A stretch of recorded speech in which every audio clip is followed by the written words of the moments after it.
ഭയങ്കരമായിട്ട് രാജു മാറിയത് ആ 2 വർഷത്തെ ഓസ്ട്രേലിയയിൽ താമസിച്ചില്ല. അവൻ ആരും ഡിപ്പെൻഡ് ചെയ്യാതെ അവന് തന്നെ കാര്യങ്ങളോ മറ്റേ അങ്ങനെയല്ല. ഇവിടെ ഇരുന്നുകൊണ്ട് തന്നെ അവിടെ ഇരിക്കുന്ന അപ്പോൾ ഒരു ഗ്ലാസ് പച്ചവെള്ളം തരുമോ അമ്മ ചോദിക്കുന്ന ആളായിരുന്നു. കാരണം നമ്മളെടുത്ത് ഒഴിച്ച് അപ്പോൾ അതങ്ങോട്ട് മാറി കുറേ കാര്യങ്ങളൊക്കെ. എന്നിട്ട് ഞാൻ ചോദിക്കും എന്തോ ഉണ്ടാക്കി കഴിച്ചതൊക്കെ ചോദിക്കുമ്പോൾ ചിലപ്പോൾ കൂടെ പറയാം ചിക്കൻ. ഞാൻ പറയും എന്തോ ഒന്നും ഉണ്ടാക്കിയത് ഒന്നുമില്ലമ്മേ, ചിക്കൻ അങ്ങോട്ട് ഇട്ടിട്ടേ 2-3 പൊടിയുണ്ട്, പൊടി ഇട്ടിട്ടേ തക്കാളി മുടിച്ചിട്ട് ഇതൊക്കെ എന്നോട് പണ്ട് പറഞ്ഞിട്ടുണ്ട്. ഇപ്പോൾ അവർ അല്ല അതൊക്കെ ഓർമ്മിക്കും. രാജുവിന് അങ്ങനെ മറവിയൊന്നുമില്ല. കട്ട് ചെയ്തിട്ടിട്ട് ഞാനൊരു കറിയൊക്കെ ഉണ്ടാക്കി. അപ്പോൾ അങ്ങനെയൊക്കെ ജീവിച്ചു രാജു എന്ന് അറിയുന്നതിന് എനിക്ക് വലിയ അനുഭവമാണ്. കാരണം ഈ 2ാമത്തെ ആളായിട്ട് കുറച്ച് കൂടുതൽ കൊഞ്ചിച്ചാണ് ഞങ്ങൾ കൊണ്ട് നടന്നത്.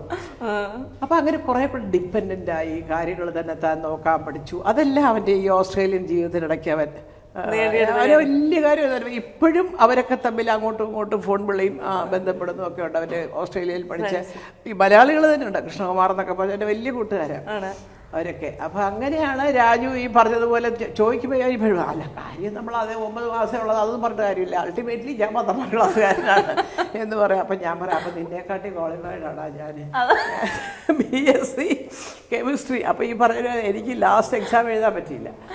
അപ്പോൾ ഞാൻ പറഞ്ഞു ഞങ്ങൾക്കൊക്കെ അന്ന് ഫസ്റ്റ് ഇയറിൽ എക്സാം സെക്കൻഡ് ഇയറിൽ എക്സാം അങ്ങനെയൊക്കെ ആയിരുന്നു. അപ്പം ഞാൻ പകുതി കൂടുതൽ കടന്നു BSc കേട്ടോ. അവസാനത്തൊക്കെ പറഞ്ഞ് ഞങ്ങളിങ്ങനെ തമാശയൊക്കെ പറയും. പക്ഷെ അതൊന്നും എനിക്ക് രാജുവിനൊരു കുറവായിട്ട് തോന്നിയിട്ടില്ല. കാരണം ഇന്നും അതെ രാജുവും ഇന്ദ്രനും എന്തെങ്കിലും ഒരു കാര്യം പറയുമ്പം അത് ശരിയാണല്ലോ എന്ന് തോന്നാറുണ്ട്. കാരണം കുറച്ച് പഠിച്ച് സംസാരിക്കും. പ്രത്യേകിച്ച് രാജു ഒരു അച്ഛൻ്റെ വിട്ട് 5 വട്ടം ചിന്തിച്ചിട്ടേ പറയത്തുള്ളൂ പുറത്തോട്ട്.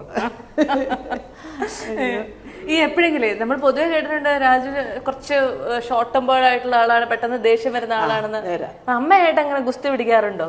ഇങ്ങോട്ട് വരട്ടെ അപ്പൊ അപ്പോഴതിന്റെ പൊന്നോ വേദന അറിയാം. അപ്പൊ ഗുസ്തി പിടിക്കും. അതല്ല രാജു ഷോർട്ട് ടെമ്പേർഡ് ആണ്. കാരണം എന്താ വെച്ചാൽ അവനെന്താ വെച്ചാൽ ക്ഷമ കുറവാണ്. അവനൊരു കാര്യം വിചാരിച്ചാൽ അത് ഒരു 100% പെർഫെക്റ്റ് ആയിട്ട് നടക്കണം. അങ്ങനെയാണ് ഇങ്ങനെയാണ് മറ്റാണ് മറിച്ചാണ്. അപ്പോൾ അപ്പോൾ ഇതിൻ്റെ ഇടയിൽ നമ്മൾ എന്ന് പറഞ്ഞാൽ അഭിപ്രായം പറയാൻ ചെന്നാൽ അവന് ഇഷ്ടപ്പെടത്തില്ല. അല്ല അതൊക്കെ പറഞ്ഞു അങ്ങനെ അങ്ങനത്തെ ഒരു അത് സുഖമായിട്ടുണ്ടായിരുന്നല്ലോ. വലിയ ചുമ്മാ ഇരിക്കും അതെനിക്കറിയാം അതെങ്ങനെയാണെന്നൊക്കെയുള്ള അത് പുള്ളിയുടെ ഒരു അഭിപ്രായത്തിന് തന്നെ പോയെങ്കിലേ അത് സക്സസ്ഫുൾ ആവൂ എന്നൊരു തോന്നലുണ്ട്. അപ്പോൾ അത് ഇദ്ദേഹത്തിനും ഉണ്ട്. ഷോർട്ട് ടെമ്പേർഡാവും. പക്ഷെ അതൊക്കെ സുപ്രിയോടും ഒക്കെ ഉള്ളൂ. എൻ്റെ അടുത്തില്ല കേട്ടോ. എൻ്റെ അടുത്ത് കാണിച്ചു കഴിഞ്ഞാൽ ചിലപ്പോൾ അമ്മ ചെവിക്ക് പിടിക്കുമെന്നൊരു ചെറിയ പേടി ഇപ്പോഴും 2 പേർക്കും. ഈ മകനും മകളും തമ്മിലുള്ള ഗുസ്തികളുടെ ഇടയിൽ അമ്മ ഇടപെടാറുണ്ടോ? ഇല്ല ഇല്ല. എൻ്റെ മുമ്പ് വെച്ച് ഗുസ്തിയില്ല. ഭയങ്കര സ്നേഹമാണ്. ഭയങ്കര സ്നേഹമാണ്. ഒരു ഗുസ്തി ഇല്ല. ഞാൻ കേട്ടിട്ടേ ഉള്ളൂ. ഇന്നലെ ലിസ്റ്റിൻ പറഞ്ഞ കേട്ടില്ലേ ഇവര് തമ്മിൽ ഇങ്ങനെ ഗുസ്തി പിടിക്കുമ്പോൾ ഇതൊക്കെ ഞാൻ കേട്ടുള്ളൂ. ഞാൻ കാണുമ്പോൾ ഡാഡു അപ്പൊ ചുമ്പു അതൊക്കെ വലിയ സ്നേഹമായിട്ടൊക്കെ പോവാണ്. അപ്പൊ അതുകൊണ്ട് നമ്മൾ ഒന്നും അറിയുന്നില്ല. അതാ ഞാൻ ഈ കൂടെ താമസിക്കാത്തത്. ഞാൻ താമസിച്ചാൽ ചിലപ്പോൾ അറിയാതെ വല്ലതും കാണേണ്ടി വരും.